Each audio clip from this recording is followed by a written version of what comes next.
তো আমাদের সব গোছানো হয়ে গেছে। তো চলো তোমাদেরকে দেখিয়ে দিই, একটু পরে আমরা পুজো দেব।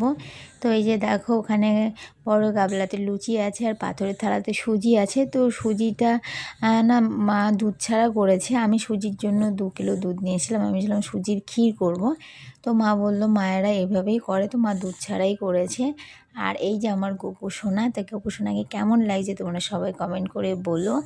আর ওখানে তালের বড়া দিয়েছি, নারকেলের দুপদের নাড়ু, তিলের নাড়ু, চিড়ের নাড়ু, মালপোয়া, 5 রকমের মিষ্টি, লাড্ডু।